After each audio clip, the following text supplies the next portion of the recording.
2 years ago, I counted over 40 clover patches across my front and backyard, and today I have 0. Not one. And I did it without buying a single bottle of the weed killer you'll find on the shelf at your local hardware store. Here's the thing.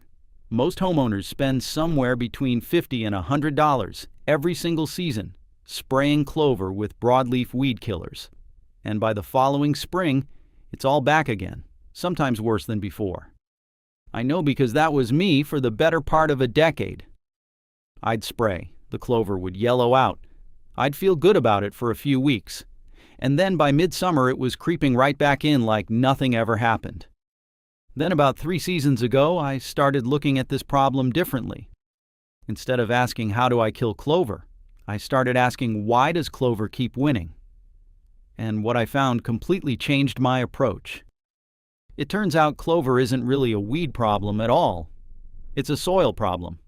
And once you fix what's actually going on underneath, clover doesn't just die. It gives up and stops coming back. Today I'm going to walk you through exactly how I eliminated clover from my lawn permanently by addressing the real root cause. No pun intended.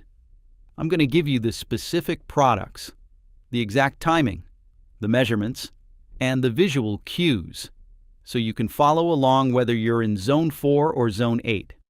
And stay with me to the end because I'll share a simple trick using white vinegar and dish soap that I use for spot treating any stragglers that pop up, and it works in under 48 hours without harming your grass. Let's walk through it together. Now, before we get into the method, I want to be honest with you. I was the guy at the store every April buying the biggest jug of broadleaf herbicide I could find. I'd hook it up to my hose, walk back and forth across the lawn, and just blanket the whole thing. And sure, the clover would curl up and turn brown within a few days. I thought I was winning. But I was treating the symptom and completely ignoring the cause. If you've been doing the same thing, you're not alone. I was right there with you. And so are millions of other homeowners who are stuck in that same frustrating cycle. Then I came across some research from the turf program at Penn State, and it stopped me in my tracks. It showed that clover thrives specifically in nitrogen-deficient soil. That was the moment everything clicked for me. I wasn't losing the battle because I was using the wrong weed killer.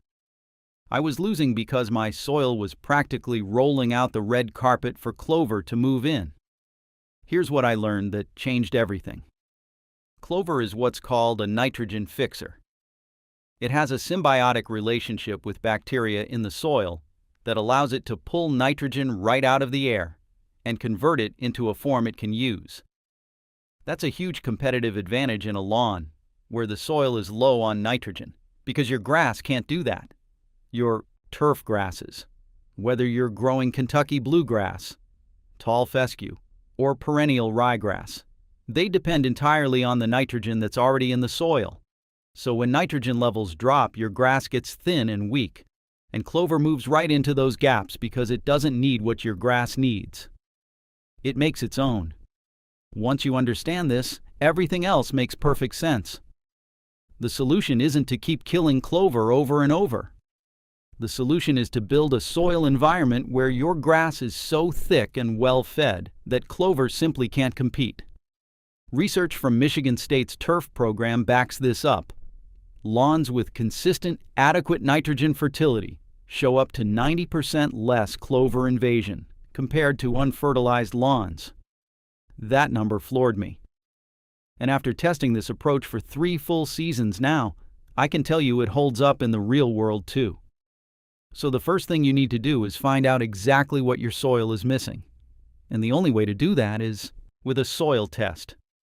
Now, I know that sounds like something only professionals do, but trust me on this one, it's simpler than you think. You can order a basic soil test kit from your local cooperative extension office for somewhere between $15 and $25 depending on your state. Some states even offer them for free. You can also pick up a kit from a company like My Soil or contact your state university's extension service directly. Here's how you do it. You want to take samples from 6 to 8 different spots across your lawn. Use a garden trowel or a screwdriver and go down about 4 to 6 inches deep. Pull out a little plug of soil from each spot, toss them all into a clean bucket, and mix them together. That gives you one combined sample that represents your whole lawn. Then you bag it up and send it off according to the kit's instructions. You'll get results back in about 2 to 3 weeks, and those results will tell you your soil's pH level, your nitrogen content, phosphorus, potassium, and usually organic matter percentage. What you're looking for specifically is the nitrogen level and the pH. For most turf grasses, you want a pH between 6.2 and 7.0. If your pH is way off, your grass can't absorb nutrients efficiently even if they're there. And if your nitrogen is low, which it almost certainly is if you've got a clover problem, that confirms exactly what we need to fix. Write down those numbers because everything we do from here is based on them. Now that you know what your soil is telling you, the next thing to address is getting that pH into the right range. If your soil test comes back showing a pH below 6.0, your soil is too acidic and you'll want to apply pelletized lime. For most lawns, you'll need somewhere between 30 and 50 pounds of lime per 1,000 square feet to raise the pH by about half a point to a full point. Spread it with a broadcast spreader and do it in the fall or early spring for cool season grasses. If you're in zones 7 through 10 growing warm season turf like Bermuda or Zoysia, early spring is your window. Now here's an important detail. Lime takes time. You won't see results overnight. It generally takes 6 to 8 weeks for lime to start shifting your soil pH, and it can take a full season to fully adjust. So this is a patience move, but it's one of the most impactful things you can do. When your pH is in the sweet spot, every fertilizer application you make after this will be dramatically more effective because the grass can actually use it. If your soil test shows a pH above 7.5, which is less common but does happen, you'll want to apply elemental sulfur instead. Typically about 5 to 10 pounds per 1,000 square feet will bring it down gradually. But for most homeowners dealing with clover, low pH and low nitrogen are the usual culprits. Now I want to pause here for just a moment because if what I'm sharing is clicking for you, I want you to know that what I'm covering today is just one piece of a much bigger system. I put together a guide called Larry's 30-Day Weed Kill Protocol that walks you through the exact day-by-day plan I follow to eliminate not just clover, but crabgrass, dandelions, and the 7 most common lawn weeds. It covers pre-emergent timing, post-emergent techniques, spot treatment methods, and a full seasonal calendar. It's written just like I talk in these videos. No fluff, just the plan. Right now it's only $17, down from $47. Just scan the QR code on screen or click the link in the description, and it'll take you straight to the page. All right, let's keep going. With your pH on its way to the right range, this next part is where the real transformation starts, and that's establishing a proper nitrogen fertility program. Here's the thing. Most homeowners either don't fertilize at all, or they do one big application in the spring and call it done. Neither approach gives your grass what it needs to outcompete clover. What I've found through trial and error is that you want to apply a quality granular fertilizer about every 6 to 8 weeks during the growing season. For cool season grasses in zones 3 through 7, that means your first application goes down in early to mid-April, when soil temps hit about 55 degrees Fahrenheit. You can check soil temperature with a cheap probe thermometer, pushed about 3 inches into the ground. Your second application goes down late May to early June. Your third in mid to late July. And your most important application of the year goes down in early September. That fall feeding is when your grass is building root reserves for winter, and it makes a massive difference in spring green up. For each application, you're looking at about 3/4 to 1 pound of actual nitrogen per 1,000 square feet. Now let me explain what that means in plain terms. If you pick up a bag of fertilizer and it says 24-0-11 on it, that first number means 24% of the bag's weight is nitrogen. So for a 50-pound bag, you've got 12 pounds of actual nitrogen in there. At 1 pound of nitrogen per 1,000 square feet, that 50-pound bag covers 12,000 square feet. Just match your bag to your lawn size and follow the spreader settings on the label. Personally, I've had the best results with slow-release granular fertilizers from the Andersons or Milorganite. Milorganite is an organic option that releases slowly and won't burn your lawn, even if you slightly over-apply. For warm-season grasses like Bermuda, Zoysia, or St. Augustine in zones 7 through 10, you'll shift your timing.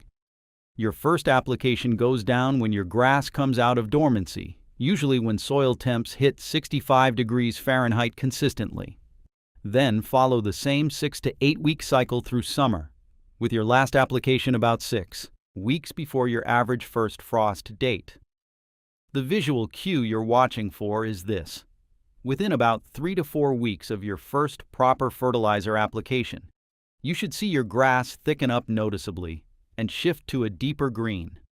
That's the nitrogen going to work. And as the grass thickens, you'll actually start to see the clover getting crowded out.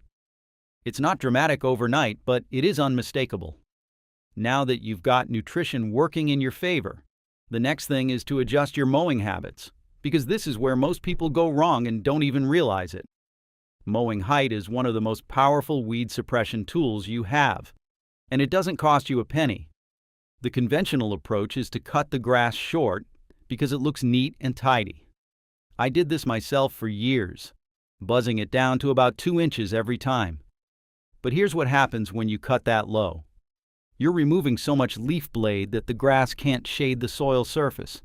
And when sunlight hits bare soil between thin grass blades, that's an open invitation for clover seeds to germinate. What I've found works dramatically better is raising your mowing height to 3.5 to 4 inches for cool season grasses. For warm season grasses, you can go a bit lower, around 2 to 2.5 inches, because those grasses spread laterally and create a denser canopy at shorter heights. But the principle is the same. You want your grass canopy thick enough to block sunlight from reaching the soil, and here's the critical rule. Never cut more than 1/3 of the blade height at a time.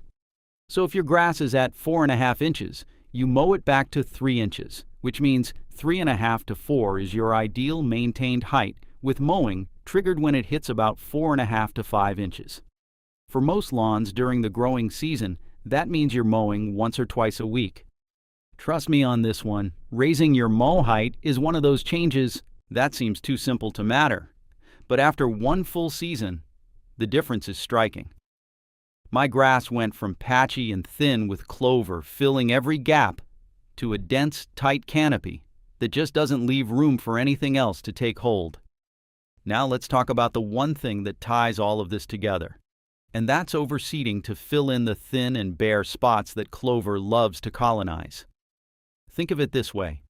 Every bare patch in your lawn is an open parking spot, and clover is circling the lot looking for one. Your job is to fill every spot with grass, so there's nowhere left for clover to park. The best time to overseed cool season lawns is late August through mid-September, when soil temperatures are still around 60 to 70 degrees Fahrenheit, but air temps are starting to cool down. For warm season lawns, late spring to early summer is your window, once soil temps are consistently above 65 degrees. Here's exactly how I do it. First, mow the lawn slightly shorter than usual, down to about 2.5 inches, just for this one mowing. Then run a core aerator over the entire area. You can rent one from most equipment rental shops for about $70 to $90 for a half day. The aerator punches holes in the soil about 2 to 3 inches deep, and those cores pull up little plugs of dirt. Leave those plugs on the surface. They'll break down. Then spread your seed using a broadcast spreader. For Kentucky bluegrass, use about 2 to 3 pounds per 1,000 square feet. For tall fescue, bump it up to 6 to 8 pounds per 1,000 square feet. For perennial ryegrass, about 4 to 5 pounds per 1,000 square feet works well.